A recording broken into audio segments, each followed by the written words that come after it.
전 예수님, 네, 오늘 첫날이라서 홍보가 많이 안 돼서 이렇게 좀 적은 인원이 나오셨는데 계속 여기서 하도록 하겠습니다. 밑에 1층에서 하면은 성당하고 강의실하고 이렇게 왔다 갔다 해서 그런 불편이 있기 때문에 또 이 자리가 다 찰 것을 또 차도록 하나님께서 영혼들을 보내주실 것을 믿고 그렇게 시도를 하겠습니다. 금년 한 해는 월요 성경 강의는 이제 1년을 목표로 하고 있는데 1년 만에 충분히 뛸 수 있으리라고 생각을 해요. 왜냐하면 2년 전에 여름방학하고 겨울방학을 하고도 1년 만에 뛰었거든요.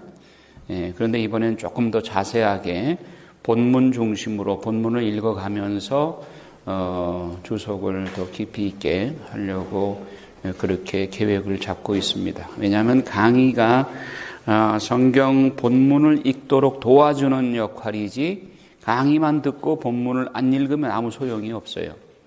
그래서 여러분들이 본문을 읽고 본문을 이해하는 데 도움이 되도록 하기 위해서 강의가 필요한 것이지 강의만 목표로 오시면 안 됩니다. 여러분들이 집에 가셔서 늘 본문을 읽으셔야 됩니다. 근데 본문 안에서 여러분들이 말씀의 능력을 받고 말씀이 내 안에서 운행을 하고 나를 변화시킬 수 있도록 말씀의 능력은 대단합니다. 이것은 가르치는 제 자신이 체험하는 것이고 또 이미 2년 동안 여기에 개근하신 골수분자들이 있어. 이분들은 이미 체험하고 있는 거예요. 자신이 변화되고 있음을, 저 말씀의 능력에 의해서 변화되고 있음을 알고 있고 체험하고 있기 때문에 이 말씀의 파워에 대해서 실감하고 있고, 그래서 우리가 이 공부를 하는 목적이 나 자신이 변화되기 위한 것이지 무슨 성경 말씀을 지식 자랑하기 위해서 있는 거 아닙니다.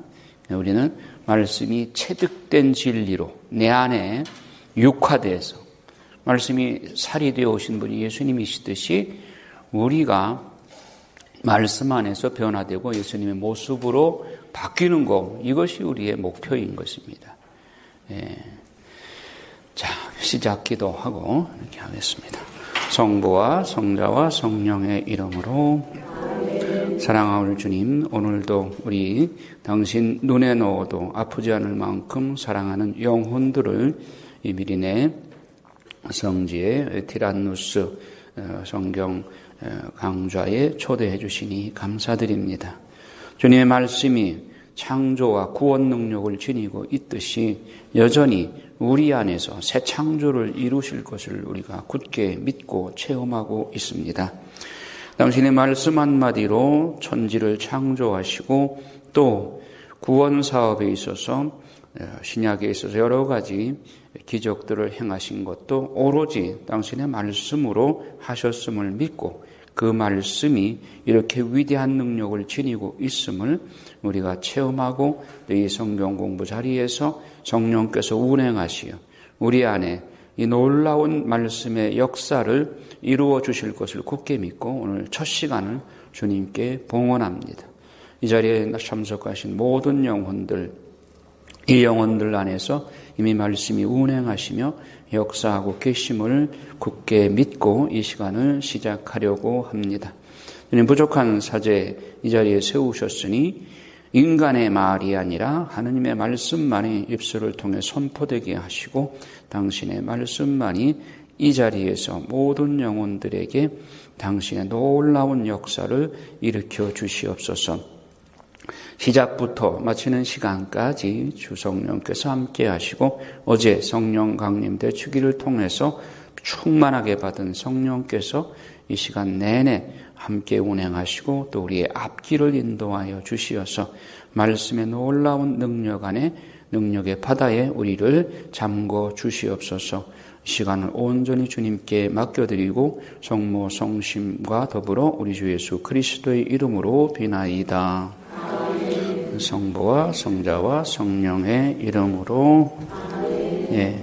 우리 성경 공부반을 티란누스 월요 성경 강의 이렇게 타이틀을 붙였습니다. 티란누스 하면 에페소에서 바오로 사도가 전교하다가 박해를 받으니까 제자들을 데리고 어떤 그 공부반 제자 양성의 그런 과정을 2년 동안 갖게 됩니다. 우리가 사도행전에서 보았죠. 그래서 티란누스 학원에서 제자 양성을 성경 말씀을 가지고 했죠. 구약 성경을 당시에 가지고 했죠.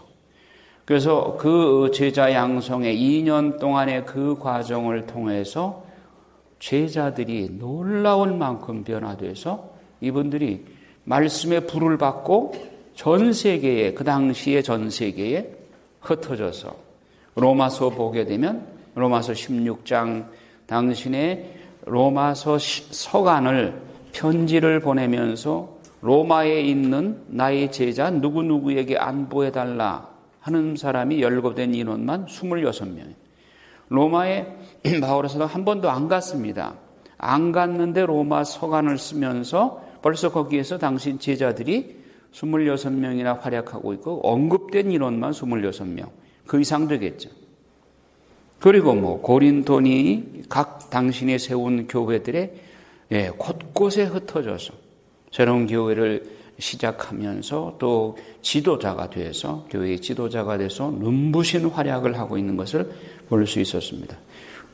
바오로 사도가 2년 동안 그렇게 교육을 하셨는데 그런 제자 양성을 열매를 맺으셨다고 한다면 우리도 이미 2년 됐잖아요. 제가 바오로 사도가 감히 비교할 수는 없지만 그러나 말씀은 같은 말씀이잖아요. 우리는 신약까지 공부했으니까 더 풍부한 말씀 공부를 했죠. 여러분들 충분히 바오로 사도의 제자들 이상으로 실력을 갖추었다. 2년 동안 공부하신 분들. 자, 오늘 새로 나오신 분 한번 손 들어보실까? 아유, 새로 나오신 분이 많네. 손 내리세요. 예. 이미 2년 동안 공부를 하신 분들은 이미 자신 안에 이런 바오로 사도의 양성 과정 못지않게 여러분들이 말씀 공부를 통해서 제자로 양성되었다는 것을 인식하실 필요가 있습니다. 나 같은 사람이 어떻게 전교하느냐? 아니에요. 천만의 말씀이에요. 예, 여러분이 하는 것이 아니라 여러분 안에 계신 말씀께서 하시는 겁니다. 예, 그리고 오늘 새로 나오신 분들도 이제 새로 시작하는데 이 말씀 공부가 여러분들에게 정말 삶의 활력소가 되고 생명의 양식이 된다고 하는 거 여러분들이 그렇게 다짐을 하고 어디가 좀 좋은 데가 없나 이렇게 기웃기웃할 게 아니라 이제는 여기에 올인하시기 바랍니다. 말씀 공부에 올인하시기 바라요.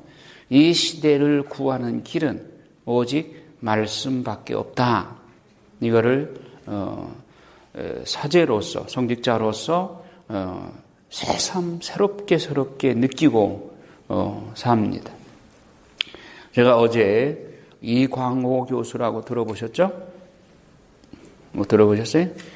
지금 학생들한테 순결 교육을 시키는, 그래서 각 본당에 혹은 신학교에 또 곳곳에서 이렇게 강의를 하고 다니는데 원래 국문학자예요.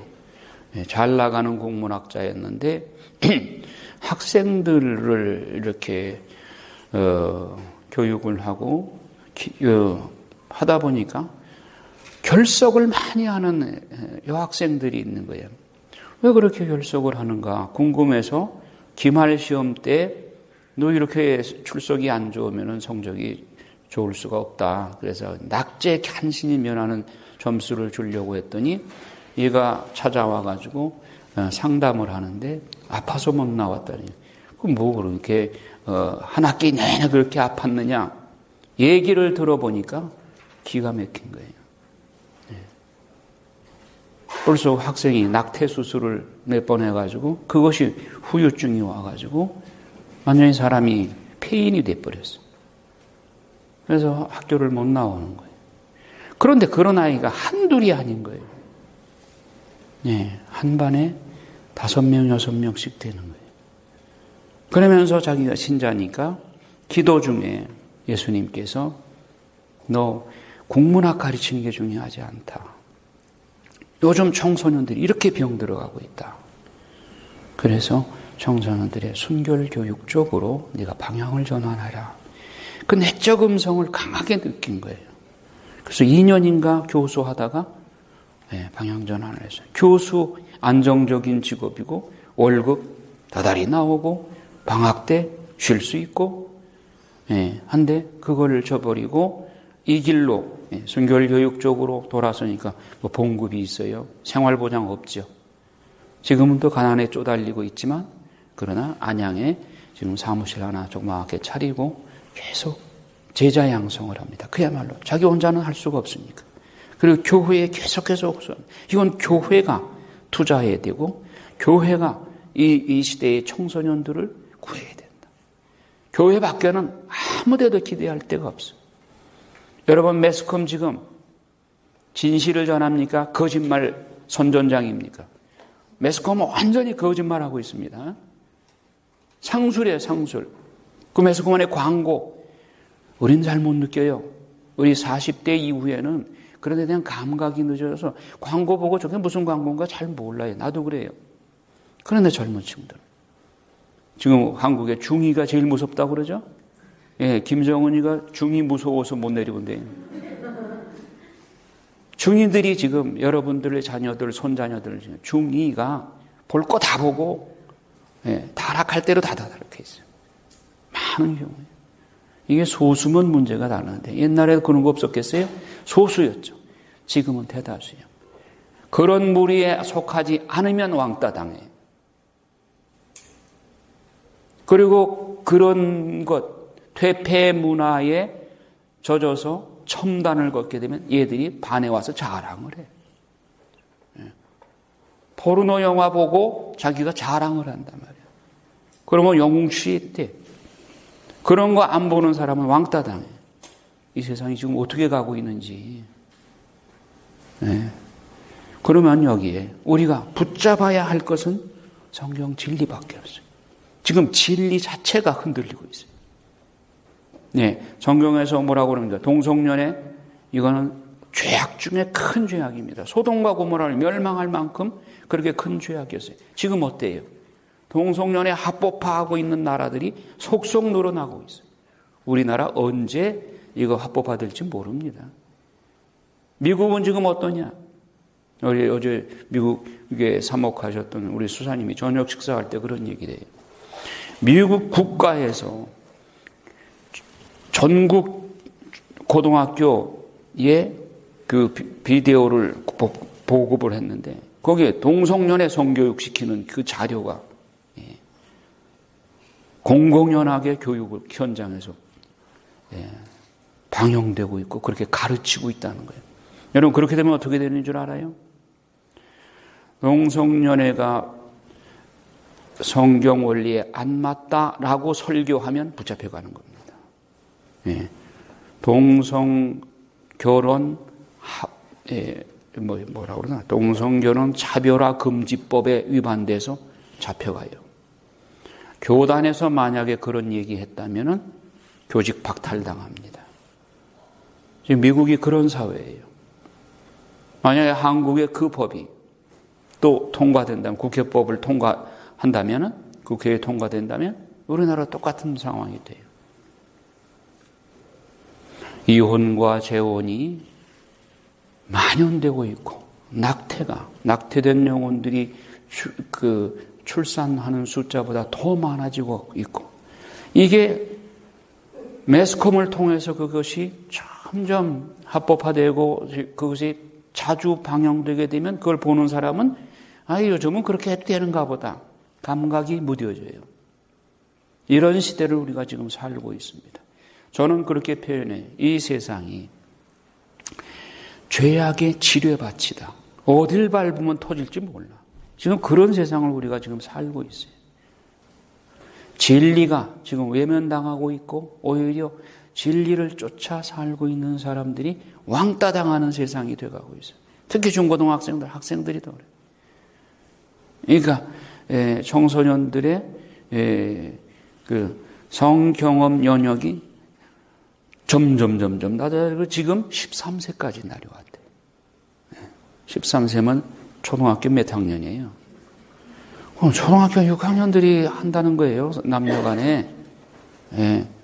숙제한다고 친구 집에 가가지고.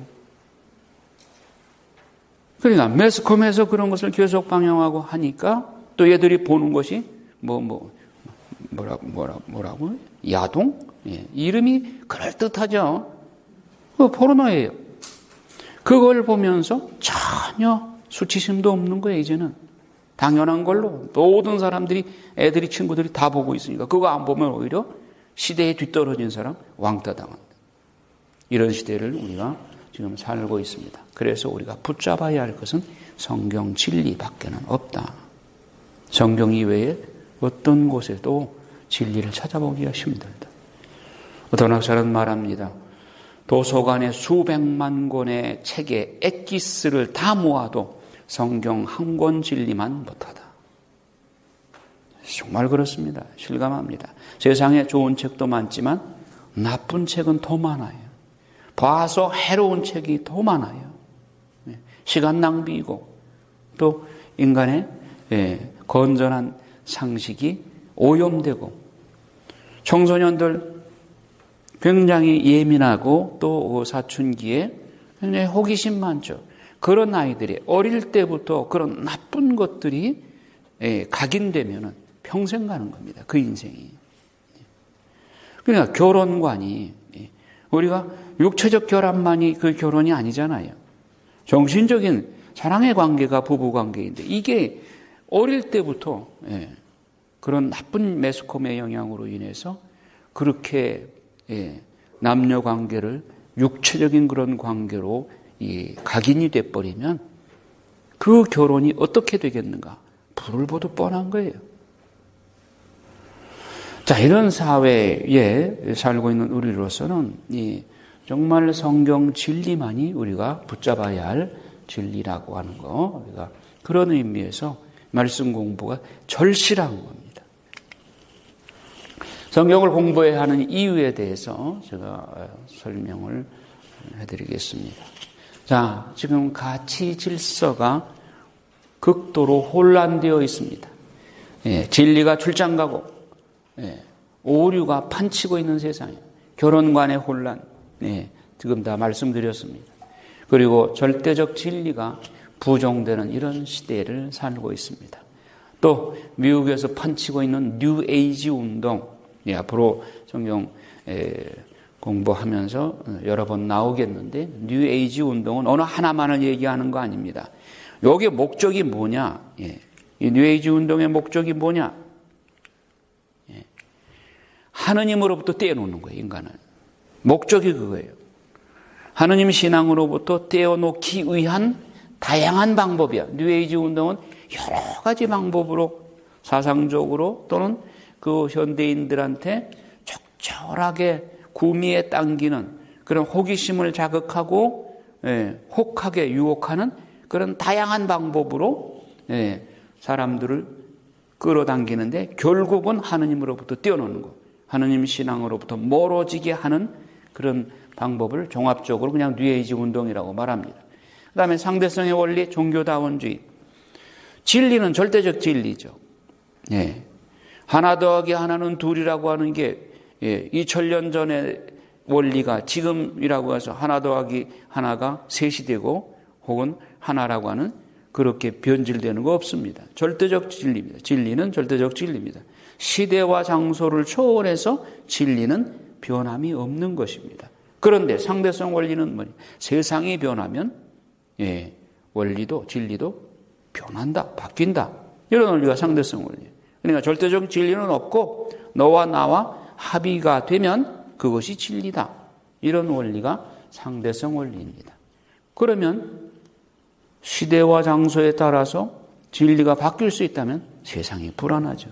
공통부모가 없는 것이죠. 종교도 마찬가지다. 너희가 믿는 종교, 우리가 믿는 종교 서로 너희도 구원이 있고 우리도 구원이 있다. 그러니까 모든 종교가 다 구원이 있다. 이렇게 보다니까 절대적 유일신을 믿는 하느님 신앙이 설 자리가 없게 되는 거예요. 상대화되는 거예요. 그러면 석가모니 부처도 구세주이고 예수 그리스도고 똑같이 나란히 구세주고 그렇게 애매모호하게 만들어서 전교할 필요가 없게 만들고 그리고 너희도 구원, 우리도 구원. 그러다 보니까 사이비 종교들도 거기도 구원이 있다. 이렇게 되니까 세상이 아주 혼란스러워지는 거죠. 종교다원주의. 불확실성 시대. 현대를 특징 지어서 불확성실 시대다라고 카시러라고 하는 학자가 그런 얘기를 했어요. 그것이 경제학자인데 경제적인 논리로 그런 주장을 했는데 이것이 사회 보편적인 원리로 지금 그렇게 받아들이고 있어요. 불확실성. 확실한 게 하나도 없다. 그러면 뭐예요? 우리 마음 안에 불안이 불안이 싹트기 시작하죠. 내일 무엇이 어떻게 될지 확실하지 않으니까 불안해요. 지금 현대인들 불안하지 않아요? 불안해요. 먹고 살기는 더 편해졌는데 과거보다. 그런데 사람 마음이 그렇게 평화롭지가 못해요. 여러분 행복지수가 물질과 권력과 가진 것에 의해서 비례적으로 행복이 지수가 높아집니까? 안 그래요. 세계에서 가장 행복지수가 높은 나라가 어느 나라일 것 같아요? 미국? 스웨덴? 사회보장조차 잘 되어 있는 호주? 아닙니다. 네팔, 부탄. 어느 구석에 붙어 있는지 우리는 이름도 생소하죠? 히말라야 산맥 산 꼭대기 산 중에 있는 아주 가난한 나라예요. 부탄, 네팔. 근데 그 사람들은 그렇게 만족하고 가난한 그 생활 자체에서 늘 기쁘게 살고 행복하다는 거예요. 오히려 잘 사는 나라, 물질적으로 풍요롭고 사회보장제도가 잘 된 나라의 자살률이 제일 높아요. 행복지수는 물질에 의해서 좌우되는 것이 결코 아닙니다. 그래서 불확실성 시대이고 절대자를 부정하고 신을 즉 유일신 하느님을 부정하는 이런 사조가 이 세상에 편만하게 지금 퍼지고 있어요. 따라서 성경만이 절대적인 진리고 불변적인 진리를 말하고 있습니다. 특히 생명권, 인권, 가족제도, 성윤리 여기 성경에서는 이걸 아주 철저하게 변함없이 강조하고 있죠. 따라서 성경에서 하느님께서 말씀하시는 이런 것들 생명권, 인권, 가족제도, 성윤리 이런 것들에 대해서 여러분들이 흔들림이 없는 그런 진리를 여러분들이 확고부동하게 마음속에 심고 살아야 또 자녀 교육에 있어서 여러분 자녀들을 많이 안다고 생각하죠. 내 아들 방에 밤늦게까지 불 켜져 있어서 공부 열심히 하는가 보다. 잘 살펴보세요. 학교가 그 모양이니까 학교 가서 그런 속에서 살다가 왔기 때문에 가정 안에서 연장선상에서 뭐 하는지 모릅니다. 그러니까 여러분들이 정말 여기에 대한 깊은 성경에 관한 이 진리들을 여러분 자신이 흔들리지 않는 주관이 뚜렷하게 서 있어요. 그래야 자녀에게 이 교육을 올바르시킬 수가 있어요. 그러니까 이미 청소년들 그 순수한 마음에 나쁜 것들이 이미 물이 들어있기 때문에 그것을 씻어내는 데는 많은 진통이 필요해요. 또 우리 사회가 지금 너무 이 부분에 대해서 매스컴에 대해서 매스컴에 노란하고 있는데도 한묵하고 있어요. 침묵하고 있어요. 뭐 정치나 뭐 누가 정치 잘못했다 이런 거는 그저 데모를 많이 하는데 지금 세상을 매스컴이 완전히 상술로 이끌어가고 있고 세상을 온전히 마귀의 소굴로 이렇게 끌고 가고 있는데 거기에 대해서는 한마디도 말하는 사람이 없단 말이에요. 그러니까 마음 놓고 저들은 섹스를 상품으로 해서 마음대로 돈을 긁어모으고 있어요. 이 사람들은 돈방석 위에 앉아 있습니다. 예. 처음에 그들이 시도할 때는 세상을 두려워해서 이렇게 했을 때 사회 반응이 어떨까? 처음에 두려워했는데 아무 반응이 없으니까 지금 마음 놓고 하는 거예요. 예. 한국이 초고속 인터넷, 전 세계에서 초고속 인터넷이 각 집 방방이 다 들어가 있는 나라는 한국밖에 없다는 거예요. 예. 초고속 인터넷이 정보를 얻기 위한 긍정적인 면이 있는가 하면 그보다 90% 이상이 나쁜 것들, 예. 그런 것에 더 많이 활용되고 있다고 하는 사실. 이 세상을 타락의 길로 이끄는 장본인이 바로 초고속 인터넷이라고 하는 거예요. 부모들이 경계해야 되고 잘 이것을 인식하고 자녀 교육에 신경 써야 될 부분들입니다. 이 세상이 정말 이렇게 가다가는 정말 하나님한테 매맞죠. 우리나라가 한동안 영적인 은총을 받고 하나님의 특별한 사명을 받고 하나님께서 크게 쓰시려고 선택을 하셨는데 그래서 물질적인 부도 주셨고 왜냐하면 외국에 선교 나가려면 우리가 그래도 선교사 나라가 잘 살아야 될 거 아니에요. 그래야 후진국에 가서 말이 먹히지. 우린 지질이 못 살면서 선진국에 가서 선교하려면 그 말이 먹혀요. 그래서 하나님께서는 우리나라를 들어 쓰시기 위해서 물질 강복도 주시고 또 영적인 강복도 주셔서 성직자 수도자들의 성소도 많이 나게 했건만 이제 지금 저출산율 세계 1위예요. 1.3명밖에 안 난대. 인구 주는 겁니다. 적어도 2명 이상 나야 인구가 그래도 정체되는 정도로 인구 증가율 감소하진 않는데 1.3이야 지금. 주는 거예요. 스스로 망하는 길을 선택하고 있어요. 하나님이 얼마나 실망하시고 하나님이 얼마나 마음 아프시겠어요. 우리를 들어 쓰시려고 선택하셨는데. 자, 시대의 징표를 우리가 읽을 수 있어야 됩니다. 성경 말씀을 통해서 이런 걸 읽을 줄 알아야 돼.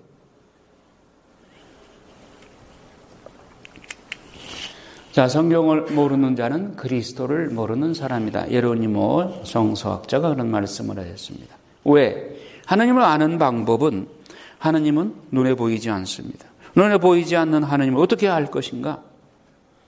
하나님께서 보이는 하나님으로 세상에 파견하신 분이 있습니다. 나는 아버지의 명을 따라 이 세상에 왔다. 아버지의 말씀을 실천하기 위해서 왔다. 누구예요? 예수 그리스도. 나를 본 사람은 곧 아버지를 본 것이다. 빌립보가 우리에게 아버지를 보여주십시오 했더니 빌립보야 너 나 3년 동안 같이 살았으면서 아직 아버지를 못 봤다는 말이냐? 나를 본 사람은 곧 아버지를 본 것이다. 나를 통하지 않고는 아버지께 갈 수 없다. 나는 곧 아버지와 같다. 라고 말씀하십니다.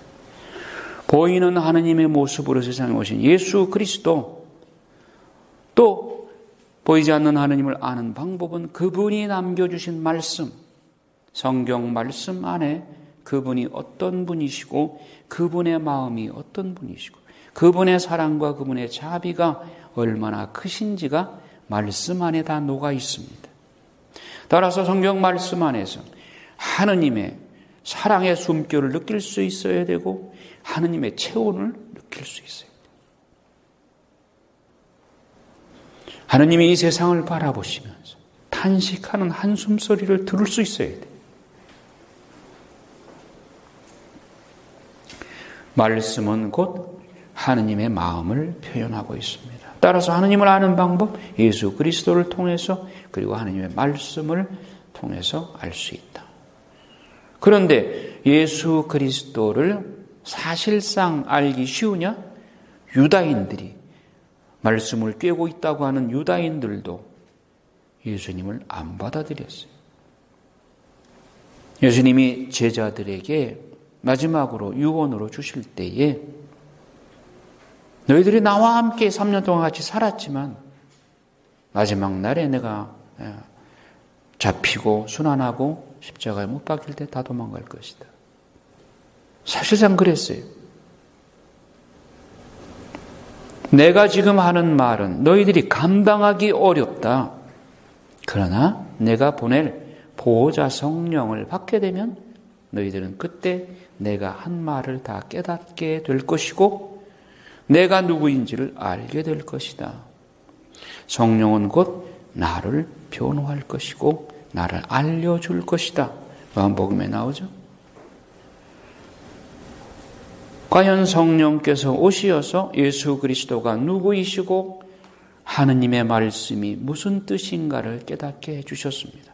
따라서 성령을 받아야만 예수 그리스도가 누구이신가를 알고 하느님의 말씀이 무슨 뜻인가를 알 수 있고 그럼으로써 예수 그리스도를 알므로써 예수 그리스도를 파견하신 하느님 아버지가 누구신가를 알게 돼요.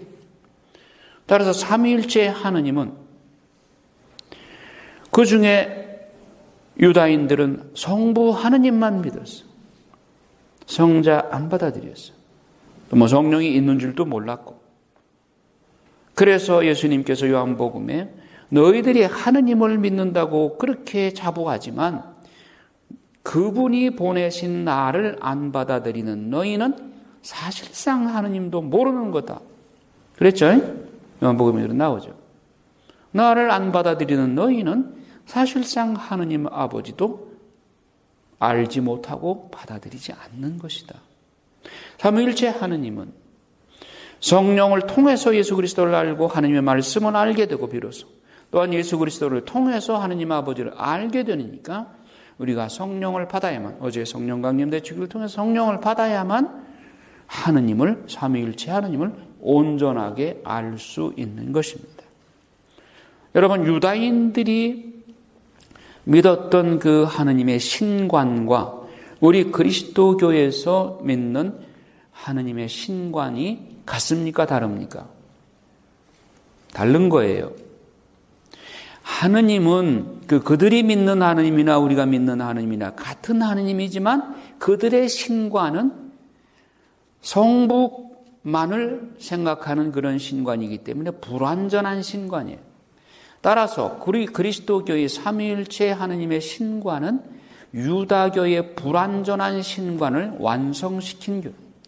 우리가 유다교와 분리될 수는 없습니다.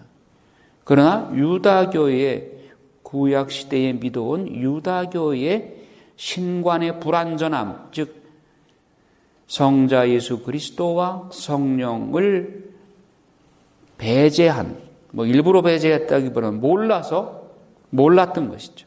그저 오로지 성부 하느님만 계신 것으로 생각했던 유다인들의 불완전한 신관을 완성시킨 종교가 그리스도교다.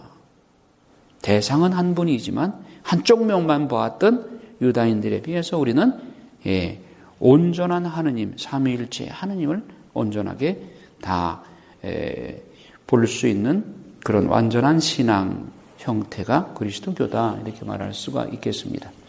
자, 하느님은 사랑이시고 그래서 이 하느님이 그 사랑을 말씀으로 표현해 주셨고 또 십자가에서 절정으로 증명해 보여주셨습니다.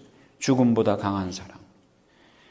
그러면 그에 대한 인간의 응답은 말씀을 연구하고 공부해서 하느님을 알고 하느님을 사랑하는 것. 이것이 우리가 말씀을 공부하는 이유인 거예요. 그런데 하느님은 전능하신 분이셔. 근데 성경을 말씀을 하느님께서 주셨는데 하느님이 당신이 우리에게 말씀을 주실 때는 그 말씀을 흥미있고 재미있게 읽으라고 주신 거 아니겠어요? 지루하고 읽으면 5분도 안 돼서 잠이 오고 그러라고 우리에게 수면제로 말씀을 주셨을까요? 아니잖아요. 그리고 하느님은 능력이 전능하신 분이기 때문에 충분히 그럴 수 있는 분이요. 그런데 우리가 성경을 혼자 읽으니까 잘 이해가 돼요? 그리고 재미가 있어요? 드라마 보는 것처럼 그렇게 재미가 있어요? 그러지 못해서 말씀이 중요하다는 것은 알지만 그러나 그렇게 재미있게 읽지를 못했어. 그러면 그게 하느님 탓인가? 하느님이 정말 재미없게 말씀을 주셨는가?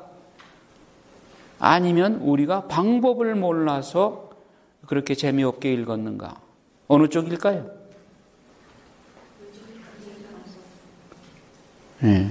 우리가 방법을 몰라서 하느님의 그 흥미롭고 재미있고 놀라운 말씀을 지루하게 읽었던 거예요. 자, 그러면 하느님의 말씀을 흥미롭게 읽는 방법은 무엇이냐? 성경 말씀은 하느님의 짝사랑의 편지예요. 구구절절히 그분이 우리 인간을 얼마나 사랑하셨는지가 드러나고 있습니다. 여러분, 과거에 연애하던 시절에 사랑의 편지를 받고 지루해서 졸립거나 혹은 한번 읽고 휴지통에 집어넣는 사람이 있었어요? 없죠. 또박 토시 하나 빠뜨리지 않고 정성스럽게 읽죠. 왜 그래요? 사랑하기 때문에, 사랑하는 사람으로부터 온 편지이기 때문에 그렇게 정성스럽게 읽고 한 번 읽어도 가슴에 새겨지죠. 중요한 골자가 무엇이라고 하는. 그리고 그 사랑하는 애인이 나에게 뭘 하라고 지시했으면 그걸 틀림없이 실천하도록 노력하죠. 성경은 하느님의 사랑의 짝사랑의 편지라고 그랬습니다. 그러면 내가 하느님을 사랑한다면 그분의 말씀이 짝사랑의 편지인 만큼 내가 그렇게 소중하게 받아들이고 그 말씀을 지키려고 노력해야 되는 거 아니겠어요? 그러니까 뜨거운 가슴으로 성경 말씀을 읽어야 된다. 그런데 그렇게 말씀을 뜨겁게 사모하려고 해도 뭐 알아야지. 연결이 돼야 말이지. 그러니까 그런 것을 전문가의 지도에 따라서 연결시켜주고 그 뜻을 해석하기 위해서 이런 공부 자리가 필요하다는 겁니다. 말씀 사랑의 열정을 지니자. 하나님을 우리가 사랑한다고 고백하니까 그러면 그분이 주신 말씀도 열심히 사랑하고 정말 뜨겁게 사랑하는 열정을 지녀야 되는 것이죠. 두 번째로는 성경을 입체적, 시공간적으로 공부하자. 입체적이라는 표현은 시간과 공간 양쪽을 다 고려하자는 것입니다. 자, 하느님은 인간 역사 안에 들어오셨어요. 예수 그리스도가 육화되심으로써 사람의 온전한 사람이 되어 이 세상에 인간 역사 안에 들어오셨어요. 그리고 이스라엘 나라의 구체적인 이스라엘 족보 안에 들어오셨어요. 또 그렇기 때문에 구원 역사는 예수 그리스도를 통해서 이루어지는 구원 역사는 세계사의 레일을 타고 달리는 열차. 그러니까 세계 역사 레일 따로 있고 구원 역사 레일이 따로 있는 것이 아니라 하나의 레일 안에 세계 역사의 레일이 기차가 달리고 있고 구원 역사의 열차가 같이 달린단 말이에요. 왜 KTX 처음 개통을 할 때 대구에서 부산까지는 한 레일을 일반 열차 레일을 같이 사용한 적이 있었죠.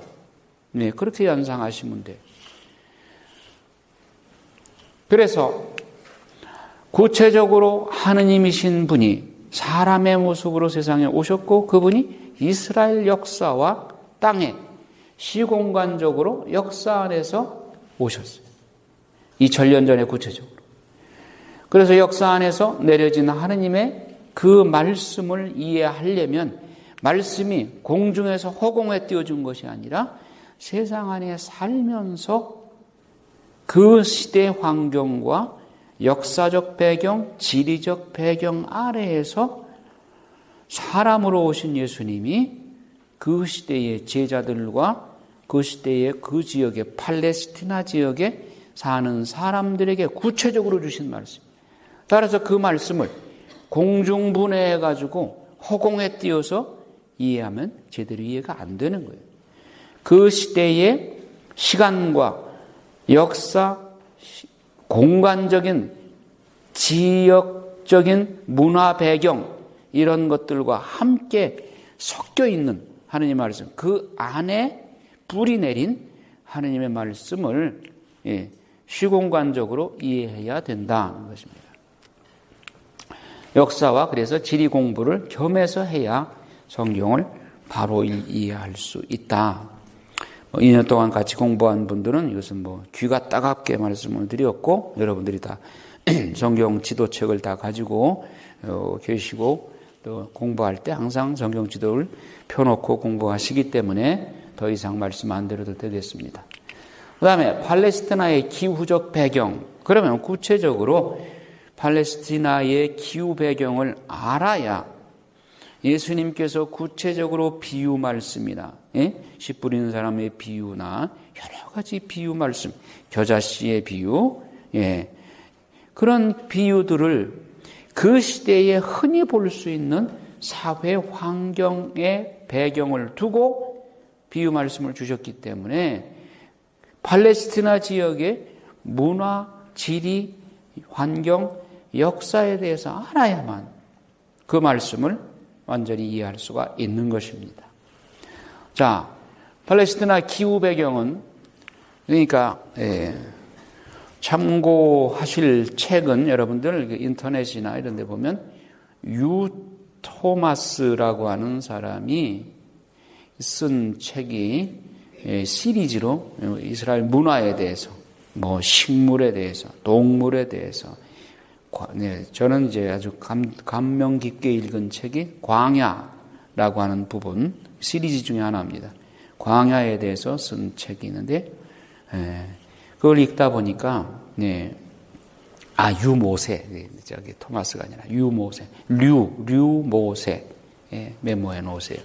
인터넷이나 책방에 가시면은 그런 책을 한번 구해보시면 성경 공부에 도움이 됩니다. 물론 그 내용에는 주관적인 자기 견해도 많이 있고, 모든 것을 다 진리로 받아들이기에는 문제가 있다고 하는 것이 제가 읽어보니까 좀 그래요. 그러나 전체적인 줄거리 내용은 뭐냐?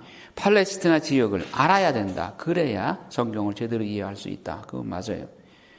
특히 광야에 대해서 설명하면서 무슨 얘기를 하느냐? 이스라엘에서 1년 이상 살아보지 않은 사람은 이스라엘을 잘 모른다는 거예요. 그러니까 사계절의 기후 변화를 체험해야만 복음서에 나오는, 성경에 나오는 그런 말씀들, 즉 기후와 환경을 배경으로 깔고 하신 그 말씀들을 제대로 이해할 수 있다. 특히 광야. 하나님이 이스라엘 나라를 소개할 때 가나안 복지, 젖과 꿀이 흐르는 땅이라고 표현하죠. 우리가 이스라엘 가보니까 어때요? 그렇게 비옥하고 풍요롭고 젖과 꿀이 흐르는 땅에 척박하게 이를 데 없죠. 그거에 하나님이 그렇게 말씀을 하셨나? 광야에서 좌우상하 쳐다봐서 경치 구경할 거 있어요? 우리 광야 동요르단, 요르단 동편, 요르단 나라에 이렇게 가봤습니다만은 광야에는 볼 것이 하나도 없어. 그리고 거기는 변화되지도 않았어. 그러니까 동요르단이 요즘 그 성지순례단한테 인기를 얻게 되는 것이 2000년 전이나 지금이나 변함이 없다는 거예요. 요르단 서편, 그게 원래 가나안이죠. 거기는 전쟁터이죠. 요르단 서편은 예루살렘을 비롯해서 곳곳에 그냥 옛날 흔적이 거의 남아있지 않고 전쟁의 불바다가 됐던 적이 많은 전쟁의 화약고였던 그런 지역이라서 변화가 많이 됐죠. 그러나 동편 요르단 광야지대는 옛날이나 지금이나 거의 변화가 없어요. 그래서 왜 광야를 갖다가 하나님께서 젖과 꿀이 흐르는 땅이라고 그랬느냐? 이스라엘 백성들이 광야 40년의 생활 동안 그들에게 하나님께서 훈련시킨 게 있어요. 그래서 민수기를 베미드바르, 광야에서 라고 히브리어 성경은 타이틀을 그렇게 붙였죠. 광야에서. 뭐 광야에서 무슨 일이 일어났는가가 중요하니까 제목을 그렇게 붙인 거 아니겠어요? 이들이 40년 동안 광야에서 하느님이 내려주시는 만나를 먹고 오로지 하느님께서 주시는 것만 받아먹고 하느님께만 의탁하고 마치 병아리가 물 한 모금 먹고 하느님 감사합니다.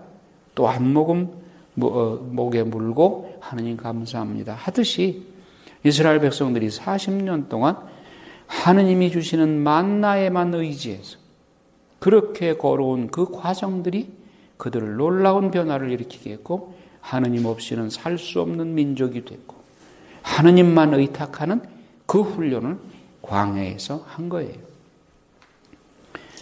그러면 우리가 그런 광야 훈련이 우리 각자에게도 각자의 구원의 출애굽 과정을 통해서 하느님께 의탁하는 그런 훈련이 우리 각자에게 필요하다는 거예요.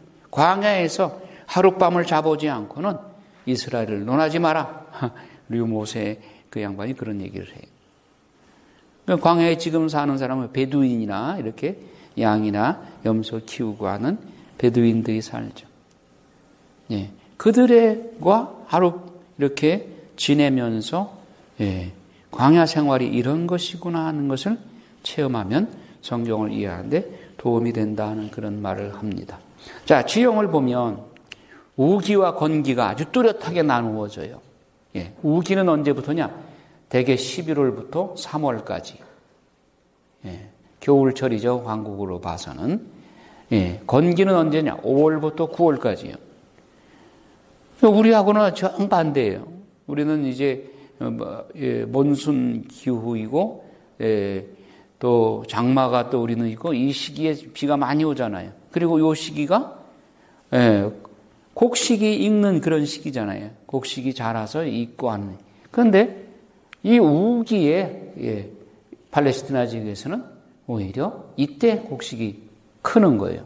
그래서 대개 한국의 4월 달쯤 되면 보리 추수를 하게 되고 또 6월 달쯤 되면 밀 추수를 하는 거예요. 우기에 파종하고 농사를 짓는다. 그리고 추위와 더위의 차이, 낮 기온은 40도까지 올라가고 밤에는 스웨터를 입어도 추울 만큼 그런 한기를 일교차가 아주 심한 거예요. 이런 걸 항상 염두에 두고 성경을 읽어야 된다. 비가 이른 비가 있고 늦은 비가 있어요. 우기에 초기에 오는 비를 이른 비라고 그래요. 이 비가 와야 파종이 가능해요. 늦은 비는 우기 말기에 오는 비로서 곡식을 증산시키는 비이다. 풍작을 이루게 하는 비다. 자, 바람은 동풍은 이스라엘 지도를 이렇게 연상하셔요. 동풍은 저쪽에서 바빌론 쪽에서 부는 바람이죠. 동풍은 건기에 불어오는 바람으로 아주 뜨거운 열풍이다. 초목을 마르게 하고 우물을 마르게 한다. 반면에 지중해 쪽에서 불어오는 소풍, 이 소풍이에요, 소풍. 소풍은 큰 비를 몰고 오는 바람이다. 그러니까 동풍이냐 소풍이냐에 따라서 내일 날씨가 어떻겠구나 하는 것을 예측할 수 있는 것이죠. 그러니까 복음 말씀에 서풍이 불고 구름이 끼면 비가 온다고 하는 건 늘 연상합니다. 그런데 시대의 징표는 왜 읽지 못하느냐 그런 말씀하시죠. 그리고 이런 내용을 모르면 동풍이 무슨 바람인지 소풍이 무슨 바람인지 모르잖아요. 이런 것을 지리적인 이 환경을 알고 복음 말씀을 읽을 때 그 말씀이구나 하는 것을 쉽게 이해할 수가 있죠. 지형은 어떠냐? 팔레스티나 주요 자연 지형은 남북으로 이어지고 있는데 동서로 자른 수평 단면도를 통해서 팔레스티나의 뼈대 구실을 하는 4개의 지역을 찾아볼 수 있다. 해안 평원, 서부 산지들, 또 요르단 지구대, 그리고 동쪽의 고원지대가 그것이다. 제가 다음 시간에 그 평면도로 되어 있는 지도를 들고 와서 보여줄 텐데 좀 작아요. 요만큼. 그래서 돌아가면서 볼 수 있어요.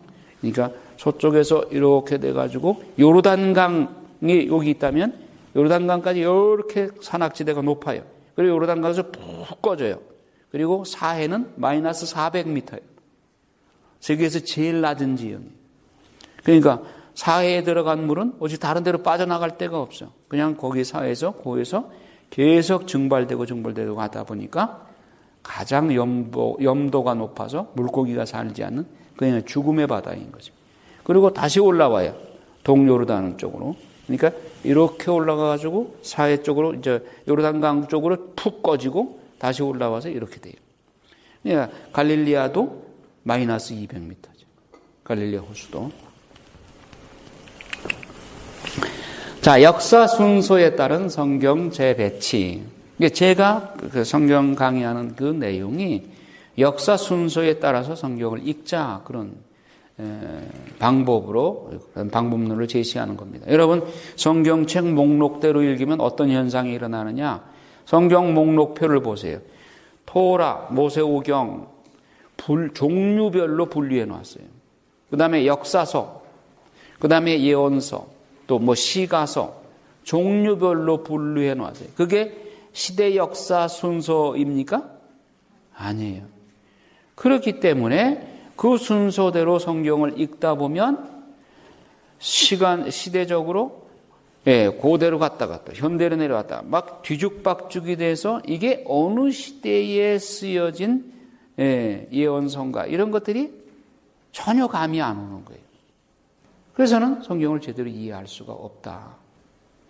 그래서 성경은 역사 순서에 따라서 입체적으로 배치하자. 예를 들면 역사서 안에 그 역사 안에서 시편이 나올 수도 있고 예언서가 나올 수도 있고 그러니까 그 역사서 안에 끼워 넣자는 얘기예요. 그 시대에. 예를 들면 다윗 성왕이 이제 시편의 뭐 한 70% 정도를 썼다고 보죠.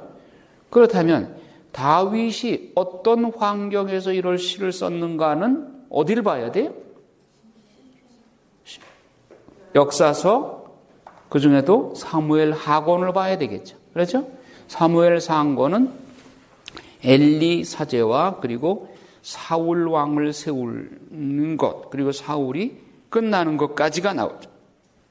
사무엘 상권 16장에 다윗을 첫 번째 기름 붓고, 그리고 사울이 31장에서 이제 죽죠. 그리고 사무엘 하권 1장부터 다윗 시대가 시작되죠.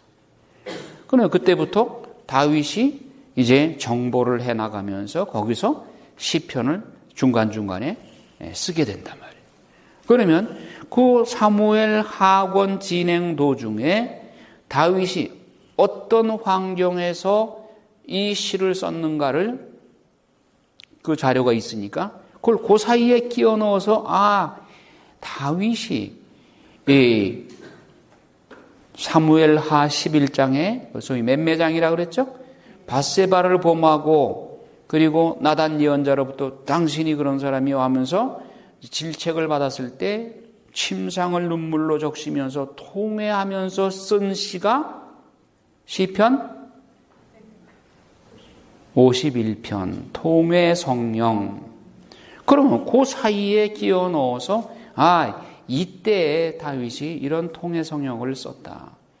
하나님, 나는 죄 중에 태어났고 내게 주신 모든 것을 다 거두어 가셔도 좋습니다. 그러나 당신의 사랑만은 성령만은 거두지 마소서. 이게 통회 성령 시편 51편이잖아요. 그게 다윗이 밧세바를 범하고 나서 죄진 상태에서 심상을 눈물로 적시면서 회개의 기도를 한 것이 바로 그 부분입니다. 또 그러고 나서 다윗은 이제 아들 압살롬의 모반으로 예루살렘을 맨발로 눈물을 흘리면서 쫓겨가면서 부른 시가 시편 3편이에요. 그럼 시편 3편도 그 타이틀을 내보면은 다윗이 압살롬에 쫓겨가면서 부른 노래, 그렇게 타이틀부터 그렇게 나오죠. 그럼 사무엘 하권의 그 부분, 역사적 환경을 보면서 거기에 시편 3편을 끼워 넣어서 읽어야 시편을 제대로 이해할 수 있다는 거죠. 또 예언서. 예언서는 하느님께서 이스라엘 백성들이 잘 살 때 예언서를 주셨을까요? 아니면 잘못 살 때 주셨을까요? 잘못 살 때 너희 그렇게 살면 안 돼. 너희 그렇게 살다간 매 맞는다. 맞고 할래? 그냥 할래? 하시는 게 예언서예요. 그러니까 예언서가 많이 쏟아져 나왔다고 하는 건 그 시대에 신앙이 모범적인 생활을 했다는 얘기예요? 아니래요? 아닌 거예요. 그러니까 BC 8세기에 북이스라엘의 예로보암 2세 때 사회 정치적으로는 부강했어요. 그러나 빈부격차가 심하고 사회 정의가 무너졌어요. 그때 아모스 예언자가 나와서 사회 부정부패에 대해서 신랄하게 공격하죠. 그리고 하느님을 저버리고 물질주의로 흐르고 있는 이스라엘 백성들을 호되게 나무라시면서 호세아 예언서를 주시죠. 하느님께서 호세아처럼 바람둥이 고메르를 가서 찾아와라, 돈 주고 사와라 하면서 하느님이 호세아의 심정인 거예요. 그러니까 하느님을 저버리고 본 남편인 하느님을 저버리고 물질 우상에 빠져있는 고메르를 분명히 방정하지 못한 이스라엘 백성들의 신앙을 질타한 예언서가 호세아 예언서다. 그리고 아시리아의 구원을 위해서 요나 예언자를 외수용으로 파견해서 그들의 회개를 촉구하라고. 너희들이 이렇게 살면 40일 후면 이 도시가 니느웨 이 도시가 멸망한다 하고 선포하게 해서 파견했던 요나 예언서. 이게 BC 8세기에 북이스라엘의 예로보암 2세 때에 나온 예언서들이에요. 그러면 북이스라엘의 열왕기에 나오는 북이스라엘의 예로보암 2세 치세를 읽을 때에 그때 요새 예언서를 끼워 넣어서 읽어야 이런 환경에서 이런 예언자가 예언을 했구나. 하느님이 이런 예언자를 통해서 이렇게 호되게 질타를 하고 계시구나 하는 걸 제대로 이해할 수 있지 않겠어요? 또 남유다에 와서 이사야 예언자가 등장한 시대, 여러분 잘 아시듯이 아하즈 왕 때, 아하즈 왕, 그 아들이 히즈키야 왕이죠. 아하즈 왕 때 동정녀가 아들을 낳을 터이니 그 이름을 임마누엘이라는 유명한 이사야서 7장 14절의 그 내용이 바로 아하즈 왕 때 일어난 것이다. 그럼 아하즈 왕에 관한 열왕기 내용을 읽으면서 아하즈 왕이 하나님께 충실하지 않았거든요. 아시리아한테 막 충성다한다고 하면서 고자질하고 그리고 아시리아의 우상을 남유다에 갖다 심었어요. 예루살렘에 완전히 아시리아의 우상을 예루살렘에 갖다가 세워놓고 그걸 숭배하고 그랬어요. 그때 이사야 예언자를 통해서 하나님께서 자꾸 질책을 하시고 하나님 신앙으로 다시 돌아오라고 호소하고 계시죠. 이사야 예언서가 66장이나 되잖아요.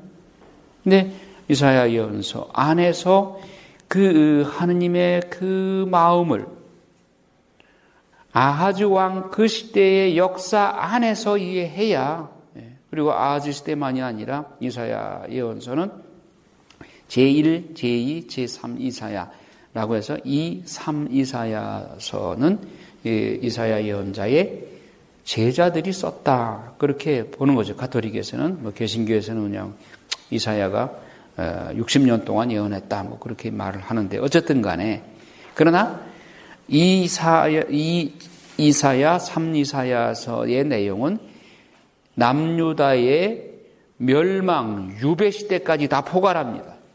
그러면 멸망과 유배 시대 그런 역사적 배경까지도 염두에 두고 이사야 예언서를 읽어야만, 역사서와 관계 안에서 이사야 예언서를 읽어야 제대로 이해할 수 있는 것이죠. 그러니까 성경 목록대로 이사야서를 따로 띄워가지고 역사서는 저쪽으로 띄우고 따로 띄워서 공중분해해가지고 이사야서만 따로 보면 그냥 객관적인 교훈서는 될 수 있을지언정 이사야서 안에서 하느님께서 왜 이런 말씀을 하시는가는 이해하기 어렵다는 거죠. 그래서 역사 순서에 따라서 보자 하는 겁니다. 자, 그 다음에 신약으로 가서 사도행전에 보면 사도행전은 기행문입니다. 기행문은 어디 가서 무엇을 했고 어디 가서 무엇을 했는가, 이것이 사진이나 파노라마처럼 이렇게 정리가 될 때, 지도로서 이렇게 표시가 될 때 훨씬 더 이해하기가 쉬운 것입니다. 그러니까 사도행전은 지도를 짚어가면서 봐야만 사도행전이 제대로 이해가 돼요. 그리고 1, 2, 3차 전도 여행을 통해서 바오로 사도가 사도행전 곳곳에서 서간을, 13개 서간을 쓰거든요. 그러면 어디 가서 무슨 서간을 썼는가를 지도 안에서 짚어가면서, 에페소에서 고린도 교회에 보내는 편지를 썼다. 1서와 2서. 그러면 에페소에서 어떤 상황에서 이 편지를 썼는가? 지금 그때 고린도 교회는 어떤 상황이었는가? 이걸 알고, 그리고 사도행전의 그 지점에 가서 고린도 서간을 봐야 고린도서 안의 내용을 이해할 수가 있는 것이죠.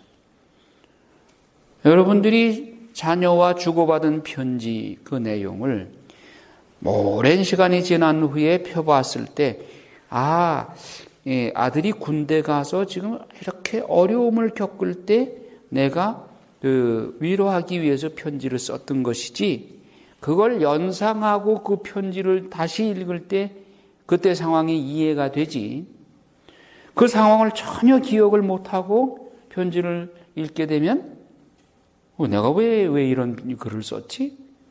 이해가 잘 안 되는 것이죠. 그럼 사도행전과 바오로 서간에 보면은 필립비서의 분위기와 고린도 후서의 분위기와는 전혀 다릅니다. 갈라디아서, 앵글리레터라고 그럽니다. 막 바오로 사도가 화가 나가지고 말도 좀 다듬지 않고 아주 격한 어조로 내가 전한 복음과 다른 복음을 전하는 사람은 저주를 받을 것입니다. 2번씩이나 1장에서 저주를 받을 것이라는 그런 표현을 써요. 아마도 모르긴 해도 바오로 사도가 이것이 성경에 들어갈리라고는 생각도 못했을 것 같아요. 그냥 홧김에 그냥 막 그렇게 썼는데 이게 성경에 들어간 거예요. 그러니까 갈라디아서를 쓸 때 바오로 사도의 그 심경, 그 분위기, 이걸 모르고 그 성경을 읽으면 이거 바오로 사도 좀 인격이 좀 문제가 있는 거 아니야? 이렇게 볼 수도 있다, 오해할 수도 있단 말이죠. 또 고린도 후서 11장에 보면 내가 어리석다고 치고 내 자랑 좀 하겠습니다 하면서 그들이 사도입니까? 나도 사도입니다 하면서 내가 사도들보다 못할 것이 하나도 없습니다. 이 싱겁게 자기 자랑을 왜 이렇게 하나? 그런 생각할 수가 있단 말이에요. 그러나 고린도 후서를 쓸 때 바오로 사도가 지금 세상 말로 말하면 뚜껑이 열렸어요. 그런 분위기였기 때문에 그런 표현을 썼단 말이에요. 그런데 그런 내용을 모르고 그냥 고린도 서간을 읽으면 제대로 이해를 못하는 거예요. 그래서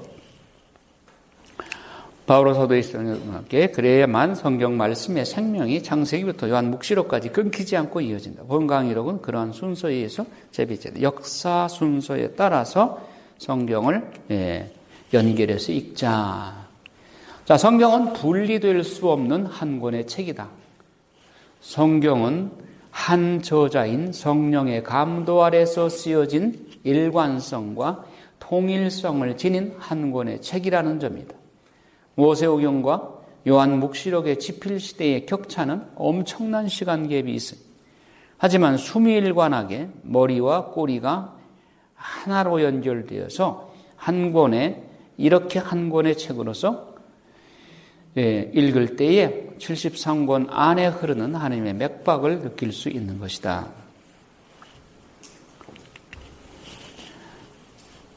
자, 그 다음에 말씀은 곧 예수 그리스도이시다. 성경의 모든 말씀은 말씀이 사람이 되어신 그리스도께로 정향되어야 된다. 오직 예수. 성경의 첫 귀절부터 마지막 귀절까지 오직 예수. 왜? 예수 그리스도는 보이는 하느님으로 오신 분이기 때문에 하느님께서 구약은 예수 그리스도가 앞으로 오실 것이다 라는 예언이고, 신약은 예수 그리스도가 오셔서 주신 말씀이 복음서고, 서간들은 예수 그리스도에 관한 말씀들이고, 일반 서간은 예수 그리스도를 제대로 알기 위해서는 이러이러한 이단들을 조심해야 된다 하는 그런 말씀들이에요. 또 요한 묵시록은 장차 전개될 하느님의 마지막 마스터 플랜, 새하늘과 새 땅은 이렇게 전개될 것이다. 마지막 희망을, 비전을 제시한 것이 요한 묵시록이다. 이렇게 보면 구약과 신약이 수밀관하게 하나의 한 뭉치. 그 다음에 옛 계약과 새 계약에 대해서, 그러니까 구약, 신약, 왜 성경 말씀을 이름을 구약, 신약이라고 그러냐. 그래서 저는 흔히 우스갯소리로 만병통치약과 영생불사약, 두 개의 약을 여러분들한테 드린다.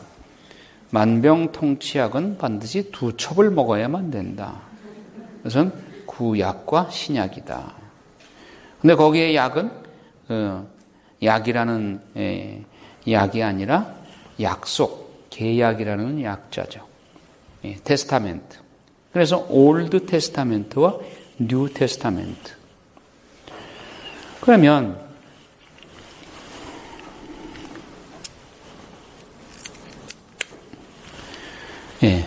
옛 계약은 그리스도께서 오시어 맺으신 새 계약의 전표요, 그리스도께서 오시어 새 계약을 주심으로 구약의 옛 계약이 완성되는 것입니다. 그러므로 구약은 그리스도를 준비하는 책이요, 신약은 구약을 완성하고 사복음서에서 예수 그리스도의 말씀이 선포되고 사도행전과 서간에서 복음이 만방에 선포되는 과정이 전개되고, 공동서신은 복음을 현실 생활에 적용해가는 해설서인 것이다. 마지막으로 요한 묵시록은 하느님 나라와 구원 계획의 완성과 새하늘과 새 땅에 대한 파노라마이다. 그런데 말씀이 그동안 왜 수면제처럼 그렇게 지루하게 느껴졌느냐? 성경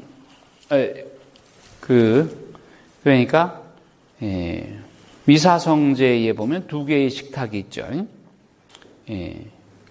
하나는 말씀의 식탁, 하나는 성찬의 식탁. 그러면 식탁 위에 놓여져 있는 것을 음식이라고 그러죠. 그러면 말씀도 음식인데, 그럼 음식은 구경하는 거예요? 눈으로 읽는 거예요? 아니면 먹는 거예요? 먹는 거예요. 그러면 말씀을 여러분들은 그동안 먹었어요? 눈으로 읽었어요? 그러니까 아무리 진수성찬을 앞에 놓고도 바라만 보면 그 맛을 느낄 수 있어요? 없어요. 그러면 진수성찬인 말씀을 눈으로만 읽으니까 졸리울 수밖에요. 먹어야 맛을 느끼죠. 말씀을 먹어야 돼. 그럼 말씀을 어떻게 먹나? 그러면 성경을 한 장씩 하루에 찢어서 씹어 먹나? 염소가 먹듯이. 지금부터 우리가 말씀을 먹는 훈련을 하자는 거예요. 그래서 하나님은 우리에게 내가 거룩하니 너희도 거룩한 자 되라. 레위기 19장 2절에 레위기 전체의 내용이 이거의 골자예요. 내가 거룩하니 너희들 거룩한 자 되라. 거룩하게 되기 위해서 율법을 주시고 율법을 지키라는 거예요. 그러면 누구처럼 거룩해야 되느냐? 우리의 롤 모델이 누구냐? 예수 그리스도다. 그래서 그리스도화 되는 거예요. 여러분 아까 말씀의 식탁, 말씀을 먹어서 음식을 먹으면 내 살과 피가 되죠? 음식이 내 몸에 들어와서 살과 피가 되잖아요. 그럼 말씀이 살이 되신 분이 누구예요? 예수 그리스도. 그럼 내가 말씀을 먹으면 나도 예수 그리스도가 되어야 되겠죠. 그런데 20년, 30년 동안 말씀을 먹고 성체를 영했는데도 여전히 본성 그대로 남아있고 예수 그리스도로 변화되지 않았다면 이거야말로 기적이죠. 아니, 음식 먹은 대로 살이 되고 피가 돼야 맞는 거 아니에요? 그 말씀과 성체를 20년, 30년 동안 먹고도 그대로, 본성이 그대로 살아있고 변화되지 않는다면 그거의 기적이지 뭐야. 네, 지난주 금요일 날 제가 성심원에 철야를 갔는데 그 원장 선생님이 그런 말씀을 하셔요. 매달마다 철야에 나오는 할머니 한 분이 거기 이제 그 성심원 거기를 헐고 거기다가 아파트가 들어온대요. 그래서 그 옆에 가건물을 지어서 이렇게 옮겨가야 되는데 이제 거기 정원에 있는 나무, 큰 나무들이 아까우니까 그거를 분을 떠가지고 옮기는 작업을 지금 막 하고 있더라고요. 근데 웅덩이가 파져 있는데 거기다가 매달 그 열심히 철야에 나오는 어떤 할머니가 비닐 쓰레기를 거기다 잔뜩 갖다가 버렸더래. 그래서 그 원장 수녀님이 철야에 그렇게 열심히 나오면 뭐 하느냐고. 삶의 변화가 돼야지. 그런 하소연을 하던데. 아니, 우리가 성체를 20년, 30년을 먹고 말씀을 먹고도 변화되지 않는다면 그 정말 그건 기적이야. 그건 변화되어야 되겠죠. 자, 하느님의 말씀은 살아있고 힘이 있으며 어떤 쌍날칼보다도 날카로워서 관절과 골수를 쪼개고 영과 혼을 발라내어 마음속 숨은 비밀을 드러냅니다. 하느님 앞에서는 어떠한 피조물도 감추어져 있을 수 없습니다.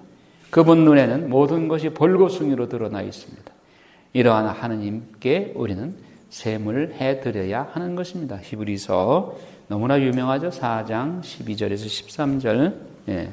그러니까 말씀이 우리 안에 들어가면 관절과 골수를 쪼개고 영과 혼을 발라내서 내 속에 있는 숨은 비밀을 다 드러내. 여러분 2년 동안 말씀 공부하면서 내 속이 이렇게 시궁창이구나, 엉망진창이구나 하는 것을 절감하게 되죠. 그래서 말씀 붙잡고 때로는 통곡하게 되고 흐느끼게 되고 그러면서 내가 달라져야 되겠다 하는 것을 느끼게 되죠. 그리고 변화가 말씀 안에서 이미 일어나고 있어요. 말씀 안에 눈이 뜨여지게 되고 이제 삶이 변화되기 시작해요. 말씀에 이런 능력이 있는 거예요. 그 다음에 8번째, 성경 말씀은 무진장한 복의 창고이다. 아무리 파도 마르지 않는 셈이요. 그러니까 내가 이번에도 책을 좀 만들까, 그래서 여러분들한테 보급을 할까 했었는데 읽을 때마다 새로운 사실을 첨가하고 오늘도 또 첨가를 했어요. 하다 보니까 이거는 뭐 끝이 없어. 작년에 써놨던 거 너무 유치해 지금 보니까. 그래서 자꾸 첨가를 해. 예. 언제나 이게 될런지, 내가 죽고 난 다음에나 될런지. 예. 그러니까 마르지 않는 샘이고 복의 창고예요. 말씀 하나하나에 담겨 있는 그 의미가. 그래서 제가 요즘은 새벽에 기도의 방식을 바꿨습니다. 그러니까 우리 2년 동안 익숙해 있는 분들은 아시겠습니다. 저는 새벽 3시에 일어나가지고 그동안은 이제 뭐 간단한 다른 기도, 자유기도도 하다가 묵주기도 20단을 이렇게 바치는 걸로 5시까지, 오늘 5시에 또 기상해가지고 또 공동체 기도를 하니까 성모일도를 그렇게 해왔는데, 새벽에 그 맑은 정신으로 성경 말씀을 읽으면서 말씀으로 기도하니까 그게 기가 막힌 거예요. 그래서 오늘부터, 며칠 전부터는 그렇게 바꿨어요. 말씀을 읽기로. 말씀으로 기도하셔. 새벽에 맑은 정신으로. 그러니까 성경 말씀은 낮에 밥하다가 빨래하다가 청소하다가 성경 읽다 보면 자꾸 생각이 분산이 돼요. 연결이 안 돼요. 그러나 아침 시간은 완전히 집중할 수가 있잖아요. 근데 묵주기도는 낮에 해도 실컷해요. 그리고 묵주기도가 현대인들한테 적합한 기도인 이유는 단순한 기도의 반복이기 때문에 서울역 대합실에서도 할 수 있고 전철 타고 가면서도 운전하고 가면서도 묵주기도는 얼마든지 할 수가 있어요. 그래서 우리가 기도를 소홀히 하자는 얘기가 아니라 말씀은 새벽에 고요한 시간에 정신을 집중할 수 있는 시간에 읽는 것이 가장 효과적이다. 그런 의미에서 말씀을 새벽에 읽기를 여러분들에게 권장합니다.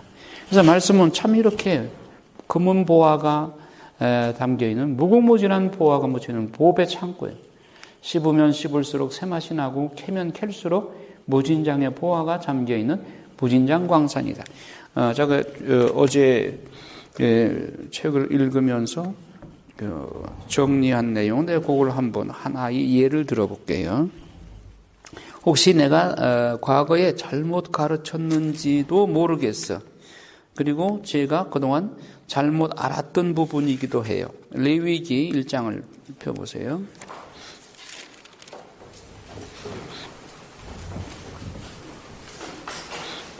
레위기 1장 3절부터 읽겠습니다. 소떼에서 고른 예물을 번제물로 바치려면 흠없는 수컷을 바쳐야 한다. 주님 앞에서 호의로 받아들여지도록 그것을 만남의 천막 오기로 가져온 다음 번제물의 머리에 손을 얹는다. 그러면 그 제물이 그를 위해 호의로 받아들여져 그의 속죄가 이루어진다. 그가 주님 앞에서 그 소를 잡으면 아론의 아들인 사제들은 그 피를 가져다가 만남의 천막 어귀에 있는 제단을 돌며 거기에 그 피를 뿌린다. 그런 다음 그는 제물의 가죽을 벗기고 각을 뜬다. 자, 여기서 이게 이제 레위기의 5제사 중에 번제제사죠. 번제제사를 할 때 죄인이 소를 가져옵니다. 소떼에서 그런 예물을 번제물을 바치려면 흠없는 수컷을 바쳐야 되는데, 그러면 그 제물을 끌고 오는 사람은 죄인이야, 죄인. 그래서 그를 위해 호의로 받아들여서 그의 속죄가 이루어지는데, 5절에 그가 누구예요? 누구를 말하는 게? 죄인이죠. 그가 주님 앞에서 소를 잡으면, 소 잡는 거 누가 잡아요? 죄인이. 아론의 아들인 사제들은 그 피를 가져다가 만남의 천막 어귀에 있는 제단을 돌며 거기에 그 피를 뿌린다. 그런 다음 여기 그는 누구예요? 죄인이에요? 사제예요?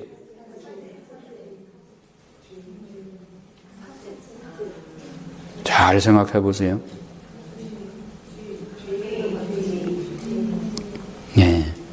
그래서 내가 이것 때문에 영어 성경도 찾아보고 이 대리말 성경 꼭 다 찾아봤는데 영어 성경은 그런 게 구별이 단수 복수가 분명히 구별이 되잖아요. 그렇죠? 그런데 여기 그는이 만약에 사제들이라고 생각한다면 사제들 복수죠. 그러면 그들은 이렇게 나와야 되겠죠? 영어가 이게 분명히 구별이 돼요. 사제들 복수예요. 여기 그는 단수죠? 누구를 말하는 거예요? 죄인이에요, 죄인. 죄인이 제물의 가죽을 벗기고 각을 뜨고, 가죽 벗기고 각을 뜨는 거 누가 한다고요? 죄인이 한단 말이에요.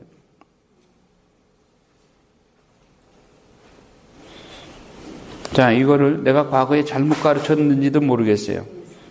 그리고 또 다른 데서도 이거 잘못 가르치는 데도 또 있는 것 같아요. 그러니까 죄인이 소를 잡고 가죽을 벗기고 각을 뜬다. 죄인이 소에게 안수하죠. 안수하는 것도 죄인이 합니다. 왜? 내 죄를 네가 대신 뒤집어 써라. 내가 죽을 수 없으니까 내 대신 네가 죽어주는 거다. 그리고 가족을 왜 벗겨요? 하나님은 우리 속마음을 아시기 때문에 속마음을 들여다보니 내가 그 소와 같이 내 가죽을 벗습니다. 내 속을 드러냅니다. 그겁니다. 각을 뜬다는 건 뭐예요? 고해성사의 5단계 있죠? 성찰, 회개, 통회, 정계, 고백, 보석 5단계 있죠? 성찰. 성찰은 뭐를 성찰해요? 죄의 종류와 번수에 대해서 성찰하죠. 각을 뜬다는 거, 가슴 부위, 넓적다리, 목, 각을 뜨는 거죠. 그러면 가슴으로 지은 죄, 다리로 가서는 안 될 때 간 거, 이런 거 다 통회하면서 각을 뜨는 거예요. 그냥 각 뜨는 것도 누가 떠야 돼요? 죄인이 해야 돼요. 죄인이 떠야 된다. 자기 자신을 통회하는 마음으로. 그러니까 각을 뜨면서 하나하나 기도하는 거예요. 가슴으로, 가슴을 각을 뜨면서 내가 가슴으로 남을 미워하거나 혹은 나쁜 생각했던 거, 이런 걸 통회합니다. 넓적다리를 각을 뜨면서 내가 가서는 안 될 곳에 갔던 거 통회합니다.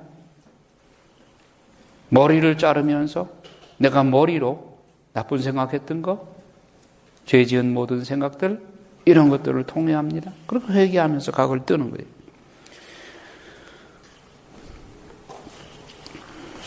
자, 이렇게 작년에 강의할 때는 내가 이런 감각 없이 그냥 했어요. 그런데 올해 다시 읽다 보니까 이런 것들이 눈에 들어오는 거예요. 그러다 보니까 계속 성경 읽을 때마다 새로운 것이 발견이 되고 계속 교제에 첨가하게 되고 계속 분량이 불어나. 분량 불어나면 여러분들한테 계속 부담만 주는 건데. 자, 그래서 무진장 보아 잠기는 무진장 광산이다. 이 말씀이 여러분의 삶의 가장 소중한 가보가 되고 재산 목록 1호가 돼서 여러분의 인생 여정의 나침판이요, 인생 항로의 등대요, 인생길의 내비게이션이 되기 바란다. 그러니까 성경 말씀이 여러분들의 인생의 내비게이션이요, 인생 항로의 나침판이요, 인생 문제의 해답서, 전과책이요. 다른 데서 찾으려고 그러지 마시라. 무슨 평신도 무슨 지도자한테 가서 무슨 뭘 받겠다, 또 예언의 말씀을 받겠다. 그 99%가 가짜들이에요.